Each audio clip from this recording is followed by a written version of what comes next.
We got a Switch. Fractured Focus is next. Yeah.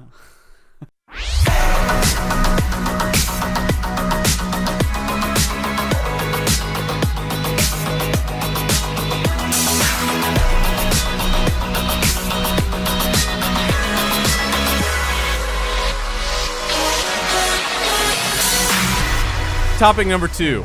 Also talking about the Switch. Just Zelda impressions. Now, obviously, I haven't beat the game. Shocker.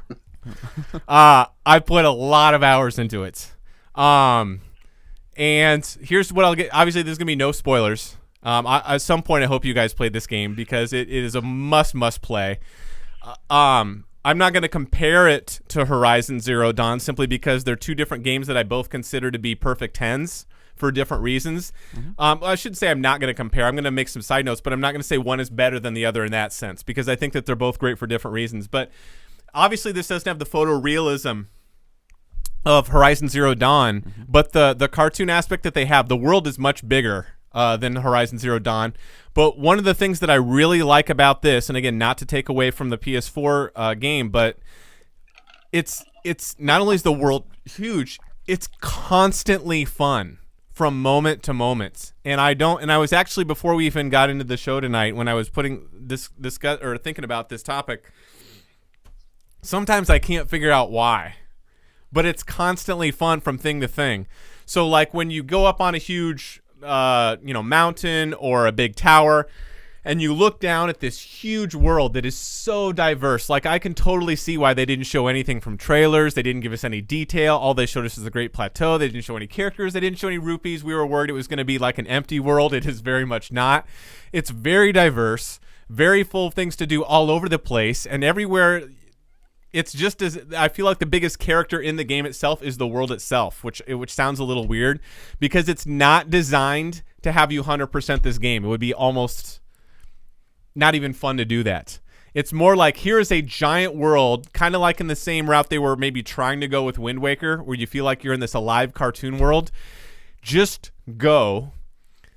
Pick a place you want to go to that looks cool. On the way, you're going to have some adventures that lead to more adventures and bigger stuff. And it just constantly is it never stops to surprise you, all these things that you can do or things that pop up. I keep finding myself laughing and like, I can't believe that worked, or holy crap, that just happened. Some stuff we've talked about in the show, which I'm sure by now aren't spoilers. Like obviously there's a boomerang in the game. This is the most fun boomerang I've ever seen in the game because there's multiple kinds. You can get the old school wooden one that you just throw around. You got to catch it when it comes back, or else it just keeps on going based on physics. So like go off the cliff or whatever. There's metal ones that you can also use as swords, or you can throw it. There's trifold ones that, remember the movie Kroll? The glaive. Yeah, when you're tossing this thing around, it's cutting through guys, and I was hoping Lick was like going to catch it behind his back. He doesn't, but that'd be so cool. But like, it's funny because at one point I'm using this thing and I'm throwing it, and I totally miss it when it comes back, but it hit a guy behind me that I didn't even know was there. It probably saved my life. But watching this animated world come to life, the lightning, and again, I'm not giving away story spoilers, but just a few things, and don't get me wrong, there's thousands of them, so I'm not ruining this for everybody. You're gonna have plenty of joy out of this. I was telling Dan I was laughing so hard because I was fighting these guys in like this rainforest area where these huge palm tree leaves, and it's very humid, you can barely see, and of course I go into this area that it starts thunderstorming, and there's these huge Lizalfos, or lizard guys, that are kicking my ass. Like, this game is literally like the same feelings I got from the original Zelda, the sense of wonder and just go, and where do I go, and what do I do, and you don't know, and man, does the game not hold your hand. It is not, like, it doesn't show you how to do half the techniques in the game. I found out 30 hours into the game how to slide down a hill on my shield. I thought that was something I had to learn. Had no idea how to do that. It can be very hard. You can go into areas where you think that you're all tough and you've learned how to fight and your skill set's a little bit better and you got 10 hearts. You get your ass handed to you in one hit. Remember those old Lionels from the first Zelda that were like, you know, the what's that called? Half human, the centaurs that would shoot swords at you that would like kick your ass. They're in this. And they look almost exactly like the cartoon version of them that was in the Legend of Zelda instruction booklet that it came with, a big mane, you know, and the sword and the shield, like a big sword that's like almost twice your size. and they'd come down, the game pauses right when it kills you. So you know how many times I've seen this sword up close to the screen because it's just wasted me in one hit? But anyway, I'm fighting these huge guys. I've gotten my ass kicked probably 30 times, but I'm not giving up.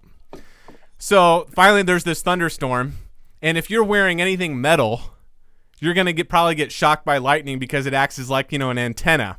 So if you see like swords in some place, I was going through a marsh at one point, and there's these rusted swords that are buried into the water, and then it starts lightning storm, and I start to see them spark, and that means lightning is coming. You're like, oh shit, where are you going to go? You're in a marsh. You're up to here in water. So I got shocked and I died every time. But anyway, I'm fighting these guys, and I'm getting my ass kicked. I got like 1 heart left. My sword starts sparking, and I'm like, crap, so I just throw it on the ground to get rid of it, and I try to run away in the corner. You can't climb up a mountain or rock in the rain because you slide down, so I'm cornered. One of the big-ass guys picks up the sword, comes towards me. They're all about to wail at me. Right when he's got it up here, they all get struck by lightning, and it wastes all of them. And I'm just laughing my ass off. It's just so constantly fun all the time, and there's all these little homages that you don't pick up at first, but you kind of have this sense of familiarity and you're not sure at first. Like when I was up on Death Mountain, the music is very light, so you can always constantly hear nature in the background. Every once in a while it'll pick up on tone based on what you're doing. It's interesting.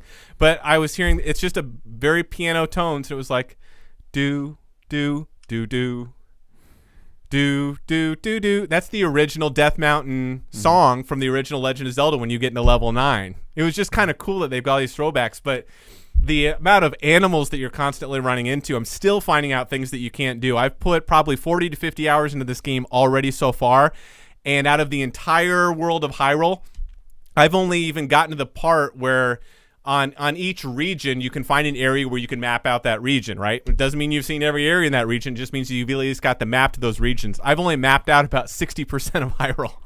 And I haven't even gone to all the places within those regions I've mapped out. 40% of the world I've never even seen or gone to. And they're so diverse, and they're so much fun to go do. So very different from Horizon, but it's constantly fun. You're constantly delighted. You constantly want to see what you're going to do next when you're watching the skeletons come up at night, and you knock off their head, and then the head bounces around, and the bones come back together, and they can put back on their head, and until you destroy the head, they'll keep coming back. One of them still had his head, saw the other head, put it on top of his head, and started laughing at me. So I knock him off. 2 of the heads go bouncing off. One of the bones got back together, picked up his head, and comes at me. The other head I go and pick up, and I'm out by a crevice, so I walk up to throw it off, and Link just punts his head off of the cliff. The bones just shatter and go to the ground. The other one's coming up at me, so I take out a boomerang. Now, at this point, I've got a boomerang that's not the Kroll one or the wooden one. I found one that's like a major one that's the size of your whole body, so you're holding it like a Klingon bat lift, right?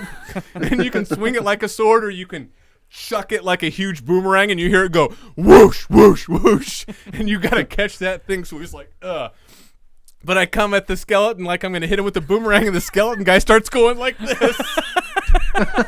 They programmed fear into this game. It's so much fun. I got a horse. I got a number of horses. One of them died very horribly. My bad. I didn't do it to him, but it was just, I put him in a situation that probably wasn't smart. I didn't even know the horse could die. R.I.P. Sweet Pea. Yeah, he screamed and it died horribly, and then I just watched him keel over, and I go, well, lesson learned. No, but it's amazing. Again, is there PETA in the game now? Yeah. Is there what? Oh, PETA on this? If not now, they will be. I'm sure just by the law of numbers, there's no way PETA hasn't complained about something about this game. But it's super fun. I haven't even gotten close to where the Master Sword is. I'm assuming it's in the Lost Woods.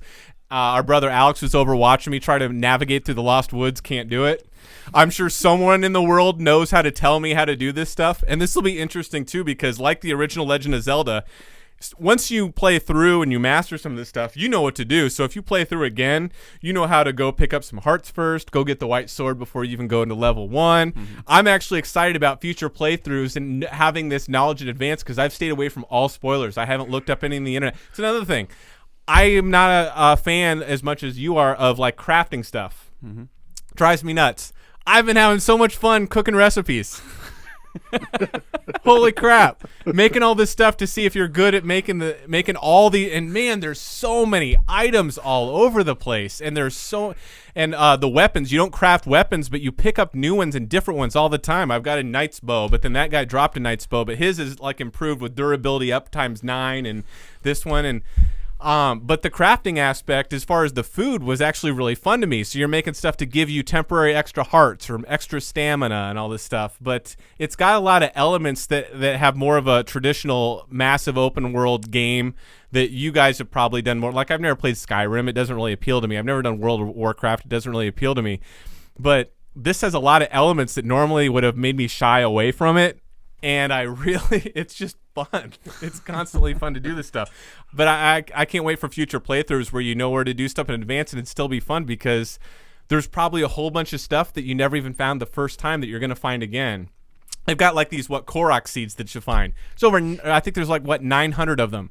You're never going to find them all. I think the producers were talking about how it's not designed to be that way. It's like, go have fun and find stuff while you're out there. But for the completionists that want to find everything, I think the fastest that someone has actually done a speed run where they go from item to item with no delay is 49 hours. That's a speed run. But no, I definitely, like, Matt, if you end up getting a Switch and Zelda, I could see you playing this game off and on, whether you want to jump in for 20 minutes. That's a nice thing about the Switch.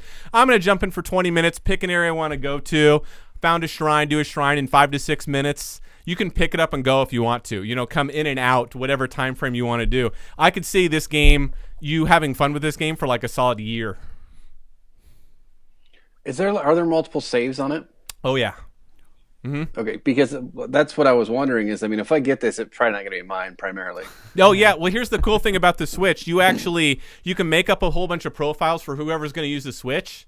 And whenever you go into a game, you pick the game, like you pick Zelda, the first thing it asks you is who's playing the game. Oh, that's good. Yeah, so like I made, profiles for like Dan and my brother Alex, and so it, like, when you're in the interface of the Switch before you're in a game, you're not in anyone's specific profile. You're just in the Switch. Before you go into a game or go into the eShop to buy something, it'll ask you who's doing that, which I think is, so far, works really well. We'll see how I'm sure the system's going to evolve, but yeah, you can definitely do multiple profiles. Because I had my little cousin, I got the Switch. You want to play around with it? So we played that for hours, and he's never played a Zelda before, and he freaking loved it. Mm-hmm. But yeah, again, I'm not going to spoil any story elements or whatever, but dude, it is so much fun, and you're laughing so hard. And the physics engine that they kept touting, well, it's hard to describe how that's applied here. Stuff works the way you would think it would work. And you really start using your brain a lot differently to solve these puzzles, because usually it was like you get the hook shot works on that button, it can get you across there. You couldn't do that before, and that's not how this Zelda is. This Zelda is more about using your brain and using the world of physics and logic. So I'm trying to think of a good example without spoiling anything. Like stuff that's made of wood, unless it's really, like, you can't walk up to a huge tree stump and hold up a match to it, and the tree's not going to catch on fire. But if there's dry grass over there, I said that right? No. Dry grass. No. Dry grass. Maybe I'm still not up on sleep yet. Dry drash. This isn't Mountain Dew. Dry grass. At least I caught myself. The dry grass catches on fire like that. And if it's windy, it blows the flame, and that's killed me several times. Here's an example. This doesn't spoil anything. My brother was watching me play. I'm in the area where there's a whole bunch of lava around me, and I'm on this tiny little rock. And it's too far for me to jump across to get to the next rock. I tried it like 10 different times. I died all 10 times. It keeps putting you back where you died from. I can't get away, but I've worked really hard to get where I'm at time-wise, and there's no shrines I've beat in the near vicinity. So if I quick, what do you call it? Quick fast travel. Fast travel to another shrine I've beaten all over the place. I have to go to one that's relatively far away, migrate up and down into this area. It's going to be a pain in the butt. So Alex is like, dude, there's nothing you can do, just fast travel. I'm like, let's think about this. How am I going to, there's got to be some way. I'm like, I can't jump up and use my paraglider to coast because I can't get up high enough to get to the next thing. A simple hop isn't high enough to coast down from paraglider. I can't use my freeze, like the cryosis, where you can bring up blocks of ice cubes out of any amount of water it is because it's lava. It's not gonna work. I even tried that on this Gorin Springs, that's hot water and it won't let you. So I'm sitting there and I'm like, well, God, if there was just some updraft, I could do that. And I know whenever they've got like big, like blazing fires that we've made from the dry grass or actually that caught fire, it's sent up updrafts. Well, I've got a whole bunch of bundles of wood because if you chop down a tree and then you break it into parts, then you've got these bundles of wood. You can make your own campfire. You put down flint, you take out something metal, you spark it, and it'll create fire. Well, I put down like 4 huge piles of wood blocks that I was going to use to make for fires all in the area. Now it's like, that's not going to work. Put down some flint, sparked one of them, all 4 caught fire, huge updraft, used my paraglider, soared me up and over, and he's like, I can't believe that worked. Constant stuff like that where you can use your brain in ways you never thought, or a bokoblin that actually is wearing some wooden armor. Well, if you can hit the wooden armor with your fire arrow, it's going to knock off their armor. It's going to burn the shield right off like they're gone. It's just so great you can do stuff like this. And a lot of rules, the way that games are made, that would frustrate you normally. Like, it's like when you're playing a game and there's something that only goes up to your knees, but the game won't let you just walk over it. Or there's a fence, like, dude, you can't go in there because it's fenced off. Well, climb over the damn fence. In this, you can do all those things. Any area that's in front of you, you can climb or go over, and it feels so freeing that it's more about where do you want to go, figure out a way to get there. There is not an item that you need, just go do it. And it's become really fun. But anyway, those are my impressions of the game, but you guys definitely need to play that at some point because it's something that people are going to be talking about forever. And I can't wait to get to the point where all 3 of us can talk about spoilers and the things we found, because that's another one of the coolest things. It's almost like a back on the school grounds during recess conversations. We're like, oh, did you find out this? Or I found what? You can do that? And it's just really fun because, again, I'm not looking up any spoilers on the internet. And they don't tell you any of this stuff. You got to find it out for yourself. So you're constantly discovering things. And everyone has a unique experience when they're playing this game because they play it so differently. But anyway, do you guys have any questions about the game that you want to bring up? Or No, it sounds awesome. Cool. Link's in it. So, yeah. there's that. Yeah, that whole thing. Yeah. It's not Zelda? Zelda's not in it? Why is it not the Legend of Link? At some point, again, sleep deterioration. I'm assuming she was. Yeah. It's the Adventure of Link.